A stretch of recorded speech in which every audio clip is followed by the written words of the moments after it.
Yo, what up, YouTube gang? I'm Jay Pats. This week we back again. Another grimy beat. I'm gonna be showing you how I made it. So here's a preview of the beat and let's just jump right into it.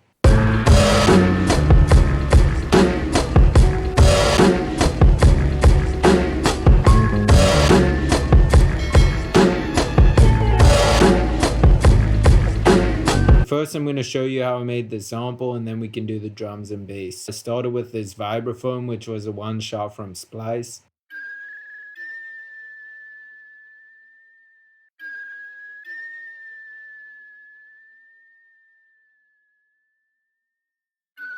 Rarely just playing these two notes, and then at the end, just so it feels like it resolves and comes home, I have this F sharp playing as like the turnaround note. Another sound from Splice was this little texture. So the first two bars play an octave lower and then the second two play in the normal octave.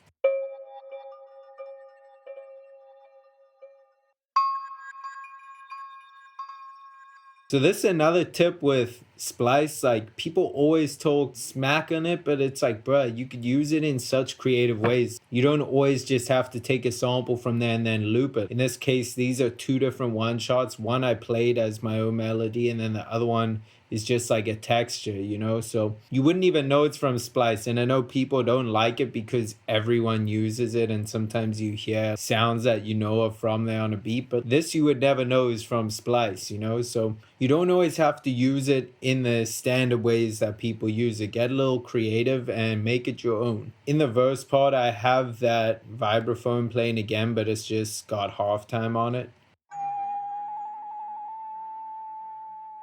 The reason I did that is just because I kind of like that texture being in there, and it just adds like a different feel, a different little change up, you know, without having to do much. So I thought it was cool to just have in the verse as well. Then I have these strings, full harmonic. Yeah, and then I just have this steel drum, which was also, I think, a Splice one shot, if I'm remembering correctly, from the Scott Storage pack. Yeah. What's dope about Serato Sample, if you don't know, is that you can set it to this keys mode and basically just play it like you were playing in any sampler. And then I have this gong. I think that's just a stock sound from Ableton, and then another gong. And yeah, that's really it for the melody, but this is how all those elements sound together.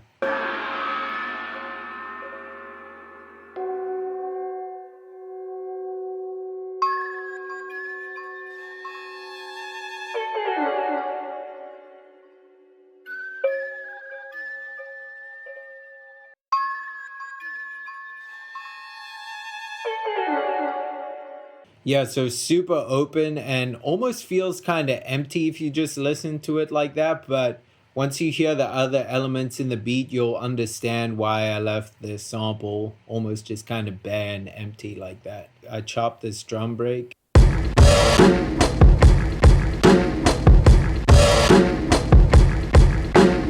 I found this texture that was like drum percussion as well as some chants, and it just sounded really dope layered with the drums. So here's how the loop sounds.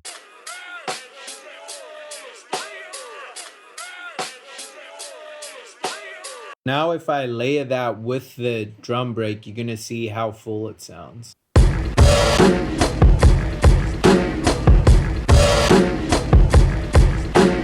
Yeah, so you could just see how that percussion texture and vocal chant just fills up the drums and makes them feel complete. The bass line was a little bit busy too. It had notes like running down, so that was another reason why I kept the melody or the sample part of the beat simple.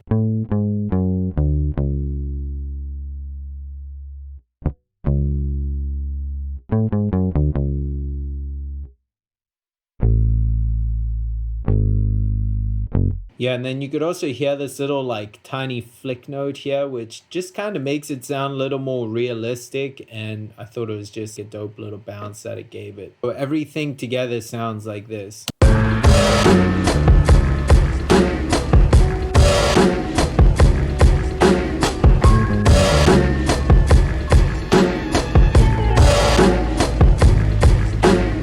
Yeah, so you could just see how once you bring everything together, it fills out the spaces. And then again, like I've talked about in a bunch of other videos, is leaving spaces for your sounds to do almost like a call and response type of vibe. Like for the melody here, you see it where it's not just having everything playing at once. We've got these main sounds playing, then there's nothing besides like the tail of the gong, and then this other gong comes in while like none of those other things are playing, and then these strings come in, and the steel drum comes in after, so like the strings say something and then the steel drum says something, and then it goes back to the beginning. Kind of almost have your sounds like have a conversation with each other instead of just like stacking them on top of each other and crowding everything. And what that does as well is leave space for the artist to do their thing, you know? So, like, when you bring vocals and the whole beat and melody together, it's not just resulting in this smushed, like, very full packed thing. It's got space, you know? And there's beauty in music that can breathe, if that makes sense. Like,